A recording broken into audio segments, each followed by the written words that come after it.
Autoline Daily is brought to you by Bosch.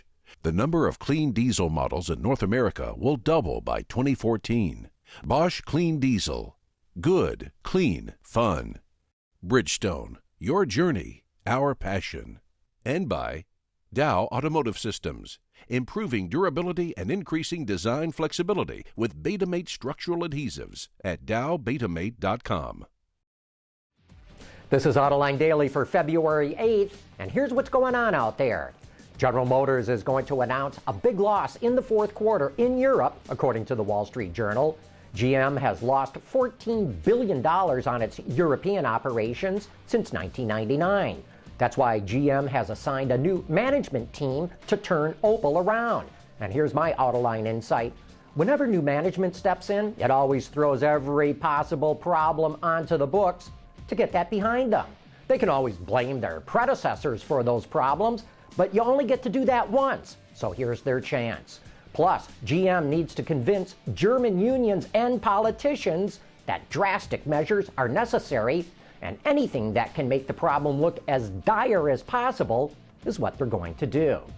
In the American market, vehicles with diesel engines, including heavy-duty pickups, now outsell all hybrids and electric cars combined. And they're doing that without any incentives, but that could be about to change. Wards reports that the EPA is considering offering incentives, possibly to consumers or possibly to automakers, in the form of more generous credits towards their CAFE targets.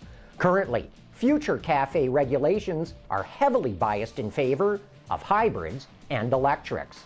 Speaking of CAFE, the National Auto Dealers Association is opposed to the suggested target of 54.5 miles per gallon by 2025. That's about 4 liters per 100 kilometers. It says that goes too far and will force higher car prices that will cripple sales. So far, the corporate average fuel economy target is just a proposal. It has not yet been finalized, and the NADA is hoping to come up with a number that is not as drastic. As we've talked about before on this show, Chinese consumers prefer driving foreign brands over domestic ones. In fact, imported car sales in China grew by over a quarter last year, and they're expected to surpass 1 million units for the first time this year. European automakers are especially increasing imports into China in order to offset losses because of the debt crisis back home. On the heels of being named the North American Car of the Year, Hyundai is expanding the Elantra lineup with a coupe and a hatchback. The coupe incorporates the same fluidic sculpture design language as the sedan and Hyundai's signature hexagonal front-end grille. The hatchback, also called the Elantra GT, also has the same engine and a sleek design. Hyundai says it's lighter than its competitors thanks to the use of high-strength steel, yet it also has more interior room.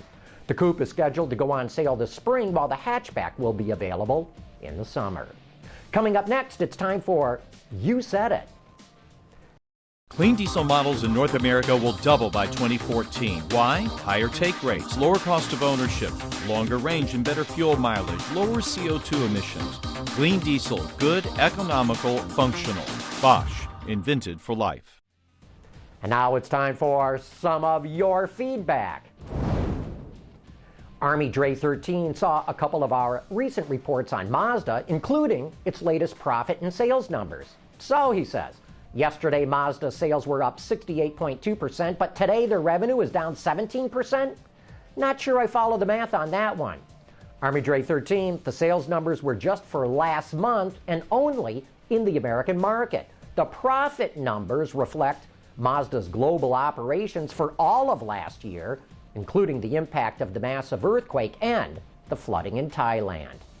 A bunch of you reacted to our reports on Super Bowl ads, especially with Ford lashing out at GM for running an ad showing Chevy Silverados surviving an imaginary apocalypse, while a guy who drove a Ford F-150 did not survive. Tango R34 wonders why Ford reacted like it did. Why should Ford flip out, he asks. They were the one who did a Ford owner who would only drive a none-bailed-out American brand PR stunt. Amen, Tango. What goes around comes around. Adam White feels the same way. I have owned a Ford truck for over 10 years, he says. When I saw the Chevy Silverado ad during the Super Bowl last night, I laughed out loud at the ending. I thought it was one of the better ads shown during the game. No hurt feelings here. Right, it was a fun ad. Ford's just being petulant. Lighten up, Ford. And Chuck heard me say that when Ford saw that ad, that took the rag off the bush and it demanded a retraction from Chevrolet.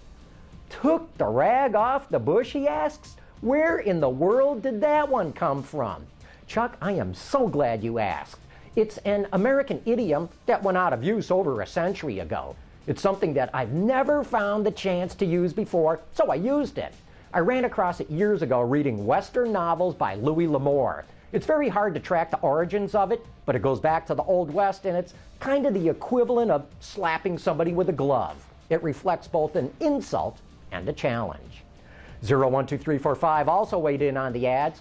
So, what was the best Super Bowl car ad, Mr. McElroy? I gladly would say it was the one featuring Mr. Clint Eastwood, but that ad just makes me feel like shooting some punks. Well, don't go shooting anybody, but thanks for sharing the thought. By the way, those Super Bowl ads are going to be one of the topics on Autoline After Hours tomorrow night. Joining us will be Gene Halliday, who reports on automotive advertising. So join me and the auto extremist Peter DeLorenzo for the best insider information in the business. And that wraps up today's show. Thanks for watching. We'll see you tomorrow.